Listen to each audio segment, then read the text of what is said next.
Hello everyone and welcome back to another episode of the Carlisle United Career Mode Save. This is episode number 4. And for today's episode we have 3 games, 3 league games in the hunt of trying to fight for a promotion spot, potentially win the league at the end of the season, but we will see how that one goes.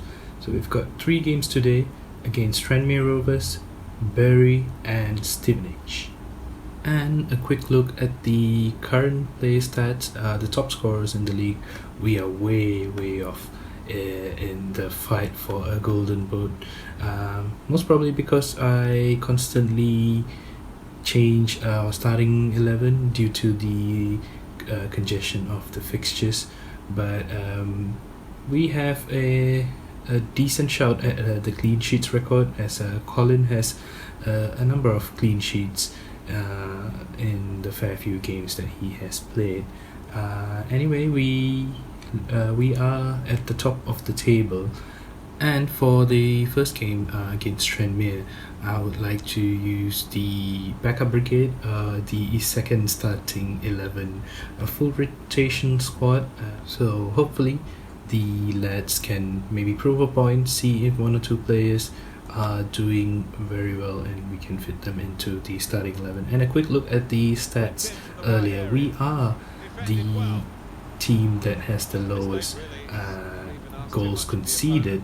However, we do concede very early on in the game as Tranmere takes the lead within the first 6 minutes, and it's Dagnall who's the one who's got the goal with a pretty decent finish. If you see that, I think he took that first time, and I think most players would struggle to finish like that. So good on him. It's a very well taken shot, and we've got our work cut out for us in the very start of the game. We do like to make things hard for ourselves before we pick ourselves up and try and get back into the game. However, Tranmere had another good chance to go 2-0 up, as again comical mistakes from yours truly, and it was very close. I thought that was going in, to be honest. If that had gone in, it would have been very hard for us to get back into the game. However, we do push on, and on through the right wing we have O'Hare, who I'm not entirely sure what that skill move is called, but he manages to weave his way through the players, and we do have our equalizing goal right after that in the resulting corner. And I genuinely thought that should have been the first goal for Lewis Gibson, but it ended up being an own goal, as Mr. Pringle right here just did that ball crossed the line, didn't it? The whole of the ball crossed the whole of the line, didn't it? I don't know how that was counted as an own goal, but it is what it is, and Lewis Gibson has to wait for his first goal for the club. However, the rest of the game is pretty much dull, and we have a decent chance in the second half, which is fired straight at the keeper from David this time around. Both teams kept pushing, but in the end nothing really resulted in a goal for either team.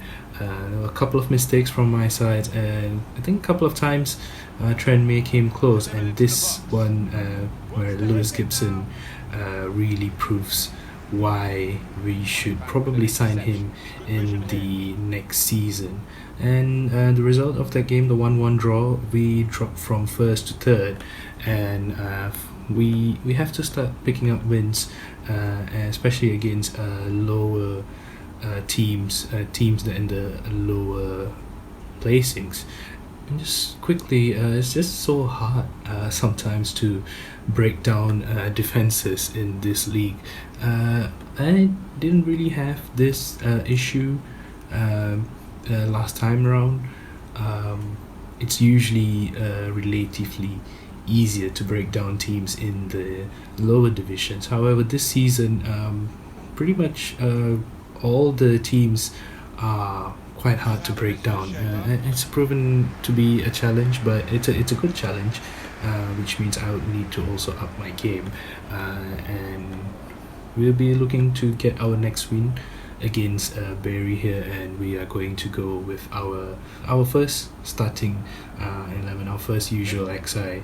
And going into the game, I know I said that we need to pick up some wins, but this game was a very, very tough game against a resilient Bury side, and I think we should have gone 1-0 up right there, an attempt against the crossbar from Nathan Thomas, and that was a really well taken volley, and it definitely deserves to be in the back of the net from Thomas, but that does not go in, and the game stays at 0-0.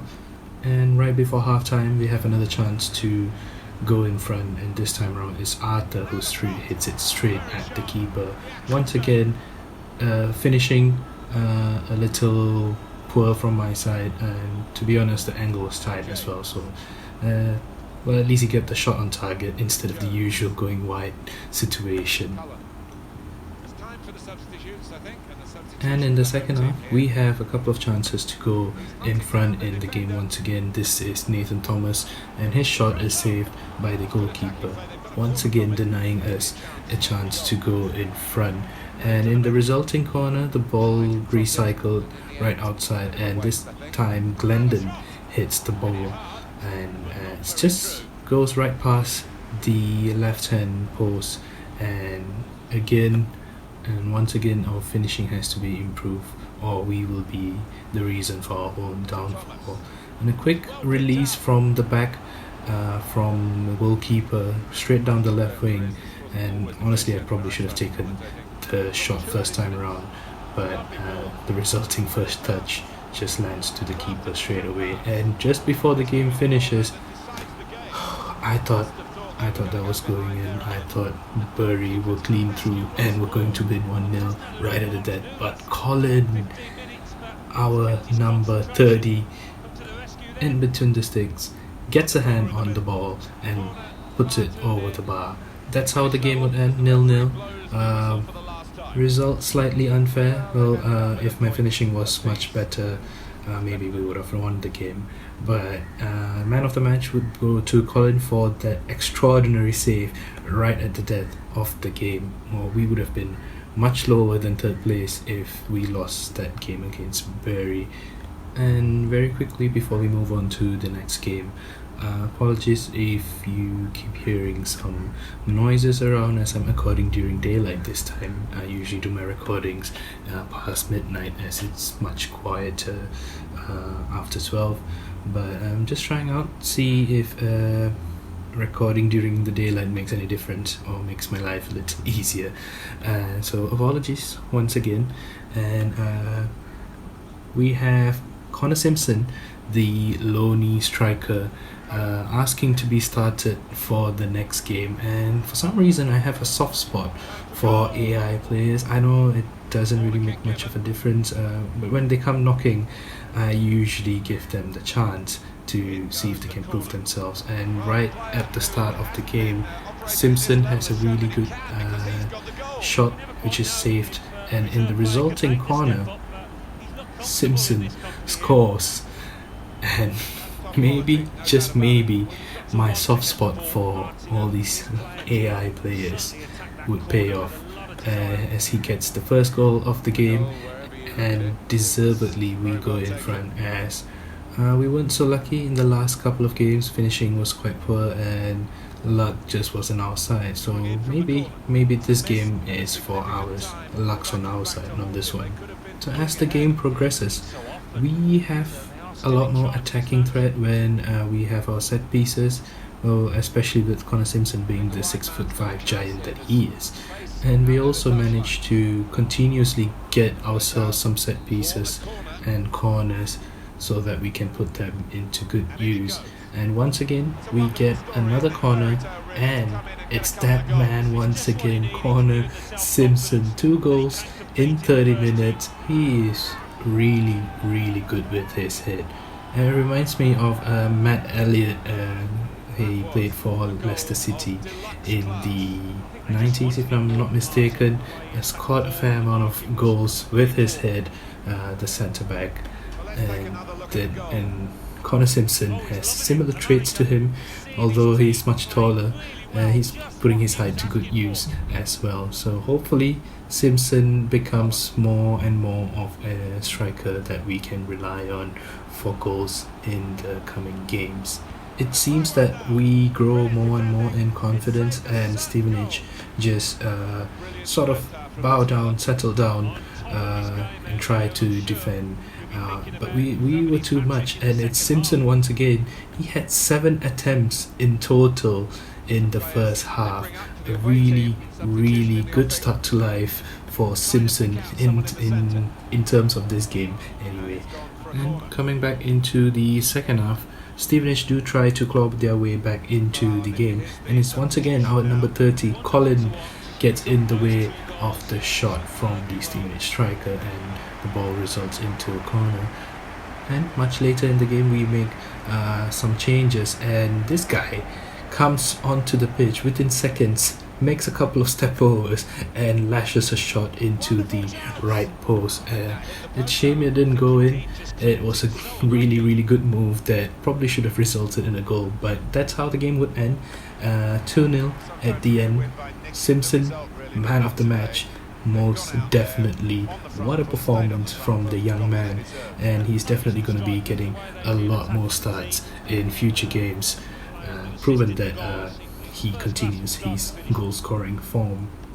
And at the back of the game we have some good news, some extra good news. Tom Parks, who damaged his MCL in the earlier pre-season friendly games and was out for 4 months, he is now back into the squad. It'll take a couple of weeks for him to fully recover, but we will slowly try and see if he can get back into the squad anytime soon. And another thing that I would be looking to do in this episode is sending out another scout. And this time around we will be sending this new scout to Asia, specifically South Korea. Due to budget limitations, even though we can hire a better scout, I will be just hiring Max White, who's got 1 star experience, 1 star judgment. Well, hopefully he gets maybe 1 or 2 decent players who we can keep as part of our backup brigade, or just for into the reserves. As we all know that the squad numbers are not that great. And right after that we've got this youth scout report from Morgan Richardson for England, but this time around it's not that there's not too many decent prospects coming out from the reports from Morgan this time around. However, I will be adding Oscar Mason into our youth squad. He is a central midfielder. I wouldn't say he will be a world-class player in the future, but definitely good enough to be a part of the squad as just as a backup sort of player that we can turn to every now and then when the players are out and tired. But a quick look at the table, we are still in 3rd place after the win against Stevenage, but going into October, one of the most congested months. We've got 7 games in October, and we also have the EFL trophy, the trophy that we will be looking to have an extended sort of run, probably try and get into the semi-final if we can, to sort of match our history in the cup. And that's where we'll be ending our episode for today, guys. Thank you very much for dropping by. Do like and subscribe, and comment on anything that you guys would like to see in the future, any discussions, any sort of strategy, tactics, anything that you guys would like to recommend to me, please do so. Hope you guys have a wonderful day, and I'll see you guys on the next one. Bye.